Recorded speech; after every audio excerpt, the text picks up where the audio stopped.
बिस्मिल्लाहिर्रहमानिर्रहीम। अस्सलाम वालेकुम। मैं आमिर ख़ान। सहाफ़ी ने अता तारड़ से सवाल किया कि पीडीएम जमातों ने मुल्क का सत्यानाश कर दिया है, कोई एक चीज़ बतला दें जो सही हो। डॉलर देख लें, पेट्रोल से लेकर आटा देख लें। यहाँ तक कहा सहाफ़ी ने कि इन सब ने अब तो एतराफ़ भी कर लिया है।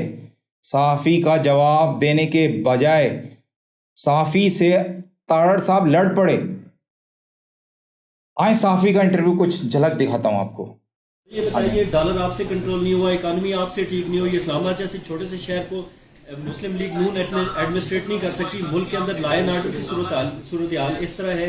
वज़ीर आज़म अपनी बेबसी का खुद एतराफ़ करते हैं, राना सनाउल्लाह साहब अपनी बेबसी का खुद एतराफ़ करते हैं। क्या सर आपको मेरिट बेस के ऊपर नहीं, सोशल मीडिया पे कौन सा डॉक्यूमेंट, ये जारी डॉक्यूमेंट नहीं, इस पे टेस्ट से लिखा है कि नहीं लिखा, वो लगी है सोशल मीडिया से होगा। मुझे बताइए, पाकिस्तान की इकानमी का इस डॉक्यूमेंट से क्या इससे बहुत गहरा ताल्लुक है मेरे भाई। मैं बिल्कुल जवाब नहीं कराना चाहिए। मैं देखिए 2018 में हम हंसता बसता खुशहाल पाकिस्तान छोड़ के गए थे मेरे भाई। 2018 से पहले 2013 से पहले चलते हैं ना, हमारी 2013 में हुकूमत आई। 18 घंटे की लोड शेडिंग थी, पता नहीं आपके घर नहीं होती होगी, मेरे घर तो होती थी। 12 घंटे भी होती थी। गर्मी में पंखा भी हाथ से चलते थे, फाइलें पकड़ के यूज करते थे। आपको शायद भूल गया होगा, मुझे याद है। दिन रात एक करके 4 साल में 16,000 मेगावाट बिजली लगी इसमें। लाहौर से कराची मोटर पे बनी। प्रॉब्लम ये है कि एक शख्स ने कहा था कि मैं IMF के पास में जाऊंगा, खुदकुशी कर लूंगा। IMF का मुआहदा करने वो गया था। असद उमर को बताओ, पोस्टर बॉय पेश उसने किया था। 4 वज़ीर खजाना उसने तब्दील किए थे। इकोनॉमी के साथ खिलवाड़ उसने किया था। अरबों रुपया कौम का वो लूट के चला गया।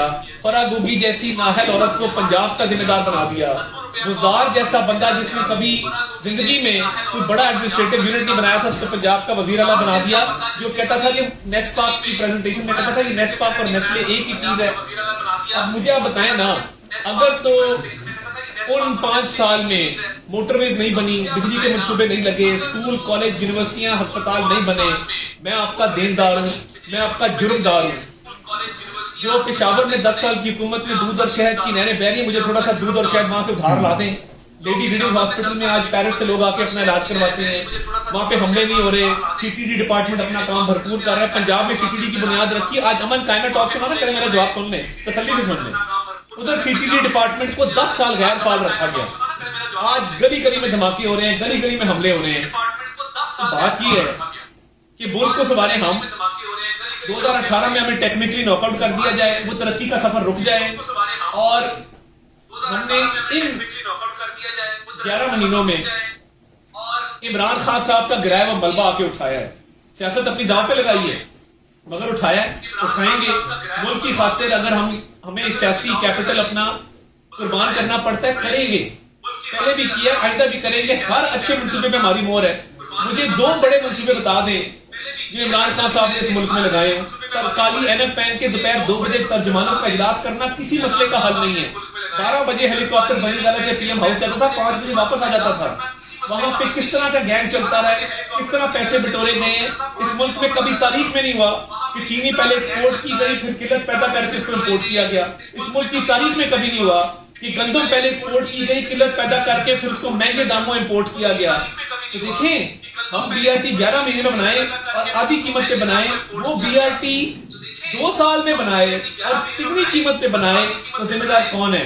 वो अपने दोस्तों को नवाजे, काबीना में पोजीशंस दे। बात ये है, हमने अगर ये मलबा गिराया होता तो हम इसके जवाबदेह थे। एक शख्स ने 4 साल खिलवाड़ किया इस मुल्क से, IMF से अनफेयर शरायत तय की, और उसके बाद उस पर मुकर गया। कभी बाजवा और कभी अमेरिका। पूरी कौम ने स्टिकर लगा ली, उसने कहा गलती हो गई। साथ ही पैसे देके अमेरिकन लॉबीज फर्म को हायर कर दिया कि अमेरिका से मेरे ताल्लुकात बेहतर करवाओ। अब जो शख्स मेंटली केपेबल नहीं है, जो शायद मेंटली इसलिए केपेबल नहीं है कि ओवर द ईयर सेलिब्रिटीज कुछ सब्सटेंसेस यूज करते हैं, दुनिया में करते हैं, खुलेआम करते हैं, उससे आपकी मेंटल फैकल्टी भी इफेक्ट होती है, आपकी ज़हनी सलाहियत भी कम होती है, और आप इस तरह के फैसले करते हैं। आज जो हालात हैं उसमें पिंकी, गोगी और कप्तान लूट के खा गए पाकिस्तान में। 2013 में 2018 में ये हंसता बसता खुशहाल पाकिस्तान छोड़कर गए थे। इमरान खान ने आकर इन करप्ट टोले का असल चेहरा हमें दिखाया। पाकिस्तान तो खुशहाल नहीं हुआ नाजरीन, पर हाँ, ये सारे के सारे और इनको 75 सालों से लाने वाले सब खुशहाल हो गए और अपनी अपनी 10 नस्लों तक का मुल्क का बेड़ा गर्क करके अपने नालायक नस्लों के लिए ले गए। हम यतीम और लाचार हो गए। अभी तक के लिए इतना ही नाजरीन, अपना ख्याल रखिएगा, अपने इस चैनल को सब्सक्राइब और शेयर करें, कमेंट ज़रूर किया करें। आपके कमेंट्स मेरे लिए बहुत अहमियत के हामिल होते हैं।